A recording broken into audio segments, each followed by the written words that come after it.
오늘은 창세기 32장 24절에서 32절 말씀을 갖고 올 한 해를 보내면서라는 제목으로 성경 말씀의 은혜를 나누고자 합니다.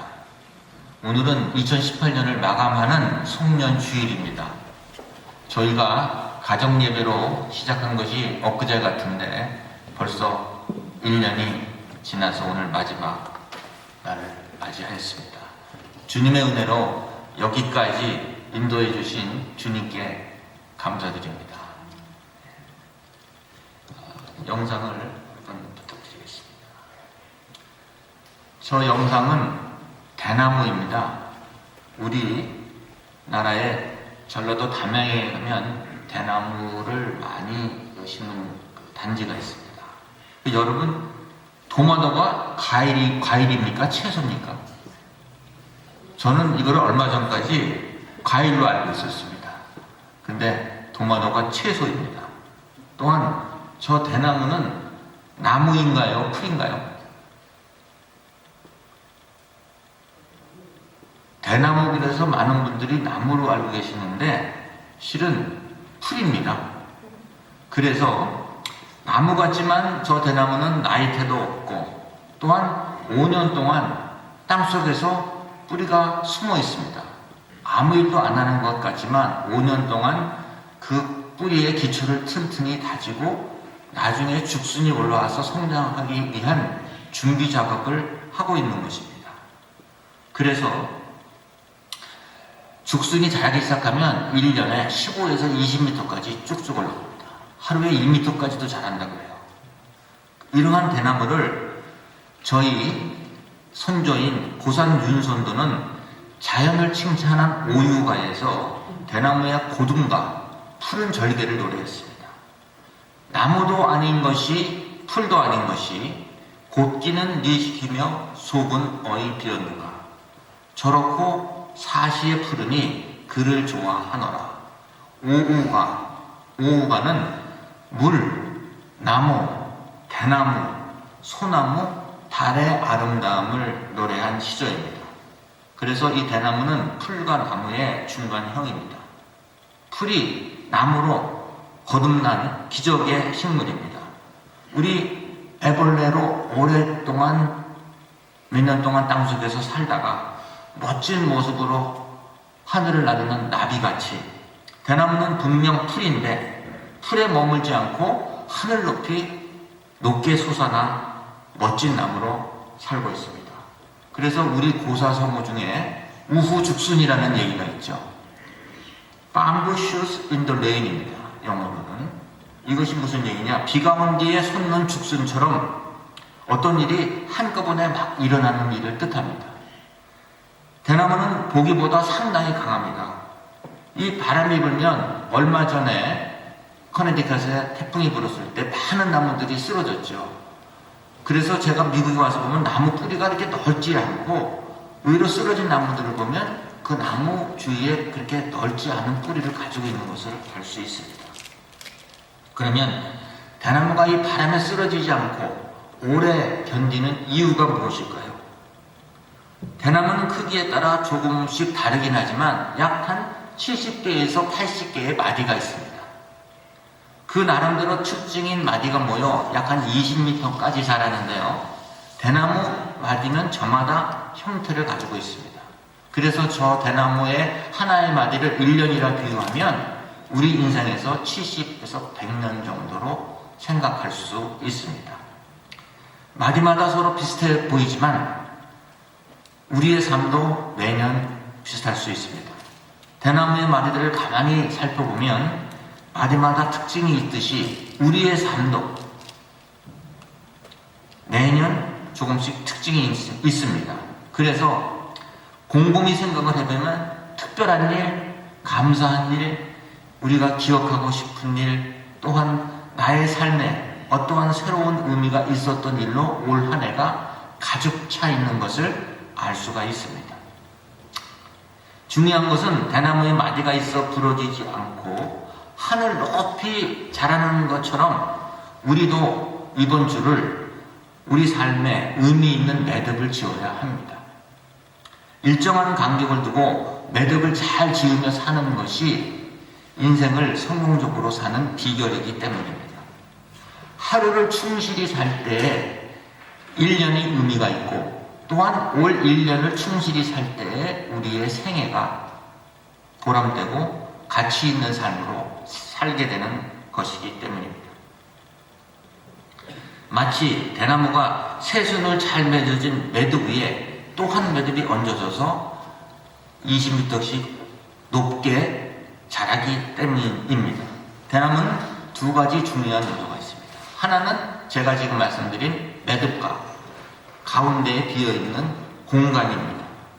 오늘 이 대나무를 통해서 성경 말씀의 은혜를 나누고자 합니다. 오늘 본문은 야곱은 147년을 살았습니다. 야곱 자신이 나는 정말 험난한 인생을 살았다고 고백하고 있습니다.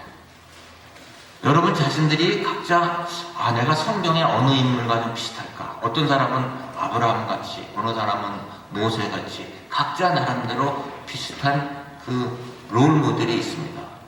저는 개인적으로 생각을 해보면 야곱의 인생을 저는 상당히 의미 있고 또 좋아합니다. 그러나 야곱은 인생의 고비고비 때마다 포기하지 않고 도전적인 삶을 살았습니다.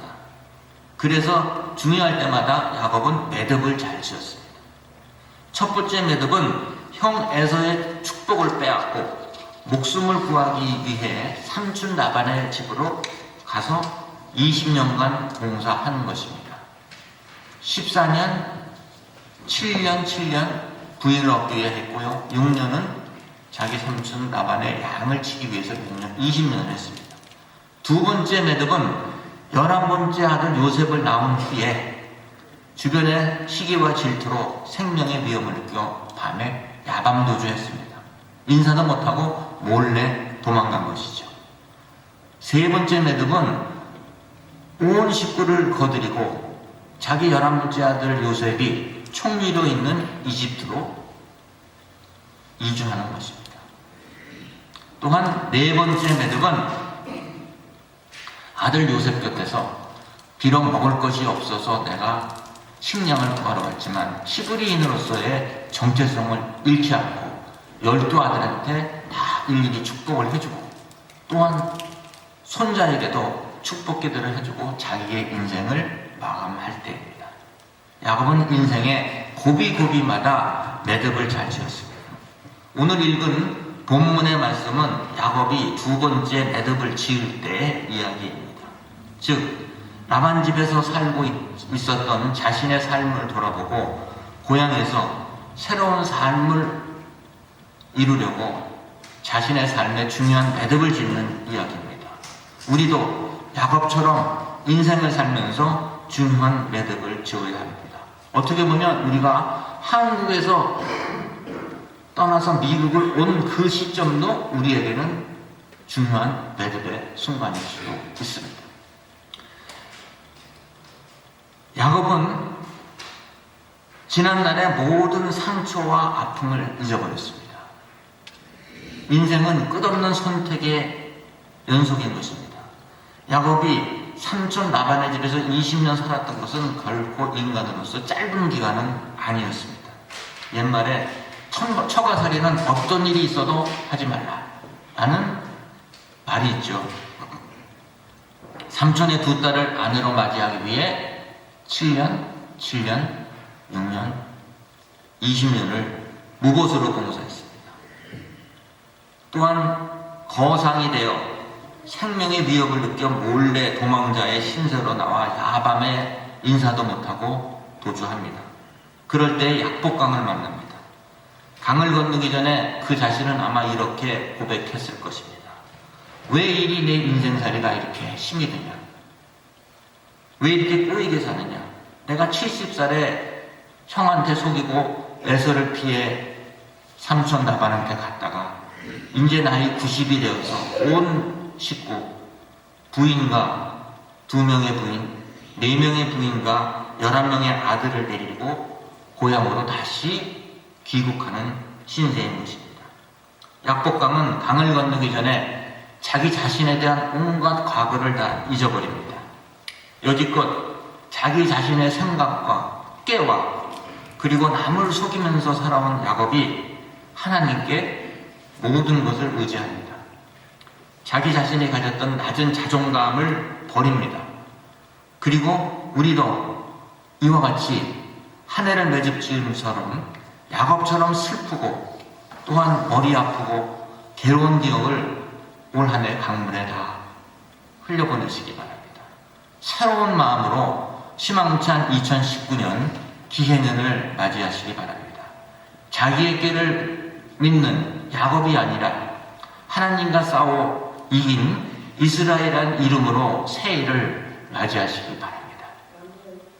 대나무가 매듭을 짓고 하늘 높이 자라듯이 2018년을 아름답게 매듭을 짓고 희망에 찬 2019년을 맞이하시기를 바랍니다. 두 번째로 야곱은 욕심으로 가득 찼던 자기의 마음을 비웁니다. 대나무가 마듭을 지으면서 매듭 사이에 빈 공간을 만드는 것과 같습니다. 안에 있는 모든 것을 비우면 대나무가 약해질 것 같지만 대나무는 더욱 단단해집니다. 야곱도 약복강을 건너기 전 자기의 가진 모든 것을 내려놨습니다. 흔히들 우리 마음을 많이 비웠다 이런 얘기들 많이 하시오. 형 에색에서 받은 모든 선물을 줍니다. 그 선물량이 지금으로 치면은 아마 몇십억은 될 수 있을 것입니다. 선물이 중요한 게 아니라 형이 400명의 군사를 데려보니까 자기 목숨도 보장을 못하는 겁니다. 그래서 자기 살아가는 아내 온 가족을 다 보내고 자기는 맨 뒤에서 이제 계산을 하고 있는 거죠. 내가 어떻게 하면 살아남을까? 그는 에서의 손에 죽임을 당할 수도 있다는 두려움에 떨었습니다. 모두 약복강을 건너 보내고 혼자 남아있을 때 천사가 씨름하여 그는 야곱에서 이스라엘이라는 이름을 받았습니다. 이스라엘은 하나님과 싸워 이겼다는 뜻입니다. 그러나 형 에서가 동생을 보니 나이 90 먹은 노인이요. 또한 천사와 밤새 싸우느라고 몰골이 많이 아닌 것 같습니다. 또한 다리도 절고 있습니다. 그리고 동생이 형님을 보자마자 그 아주 아름다운 말로 형님을 칭찬을 합니다. 형님의 얼굴을 배우니 하나님을 본 것 같다. 그러니까 모든 그 울분과 분함과 이러한 섭섭한 것이 눈 녹듯이 없어졌습니다. 야곱이 죽기를 각오하고 형한테 용서를 구하니 모든 것을 잃은 게 아니라 형의 마음까지 사게 됩니다. 형과의 관계가 회복되는 것입니다. 마음을 완전히 비웠더니 모든 것이 해결되는 것입니다. 여러분, 자리 중에 제일 좋은 자리가 무엇인가요? 마음 비운 자리라고 하더라고요. 또한 부자 중 가장 좋은 부자는 무슨 부자일까요? 마음이 편한 부자입니다.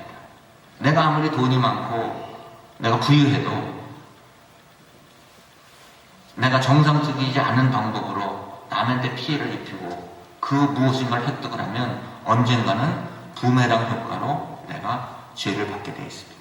밤에 잠을 못 자고 이런 것은 아무리 부자라도 마음 편한 부자가 아니군요. 우리 모두 야곱처럼 모든 것을 다 내려놓고 오늘 한 해를 잘 마무리 짓기를 바랍니다. 아쉬움이 있는 한 해일 수도 있습니다. 후회보다는 감사하는 마음으로 한 해를 보내시기 바랍니다. 가만히 생각을 해보면요, 저희 교회를 이곳까지 이끌어 주신 하나님의 섭리에 감사하고 또한 희망과 소망으로 새해를 맞이하시기를 바랍니다. 새해에는 우리 모두 주님께서 우리가 마음을 비웠을 때 우리의 빈 마음 속에 풍성한 복을 우리 성도님 각자의 가정과 사업과 하시는 모든 일에 채워주실 것을 믿습니다. 세 번째로, 자신의 노력과 깨만으로 살려고 했던 그 머리 굴리는 그 상황에서 벗어나 삶의 태도를 하나님 의지하면서 살기를 바랍니다. 인간의 계획이 아닌 하나님한테 의지하고 하나님 앞에 엎드리기를 바랍니다. 아마 약복강을 건너기 전 이렇게 기도했을 것입니다.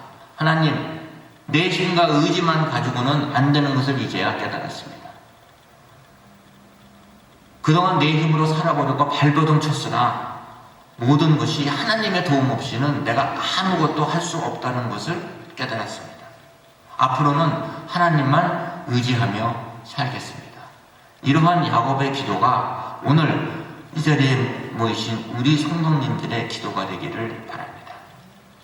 내가 이루었다고 생각하는 것은 어느 날 아무것도 아닐 수도 있습니다. 야곱은 이제 약복강을 건너서 새 하늘과 새 땅으로 들어갑니다.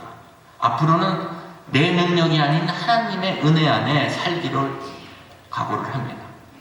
강을 건너 가는 곳이 은혜의 땅이기를 원합니다. 서금경은 야곱에게 은혜의 시대가 열렸다는 것을 다음과 같이 표현하고 있습니다. 그가 분이엘을 지날 때에 해가 돋았고 그를 비추었다.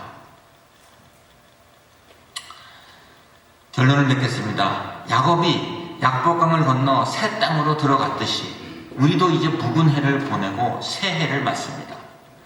분이엘을 지나는 동안 야곱에게 새 해가 올라왔듯이 그리고 야곱에서 이스라엘로 비추었듯이 새해를 맞이하는 우리 오아시스 선교교회 성도님들의 하나님의 은혜와 은총이 있기를 바랍니다.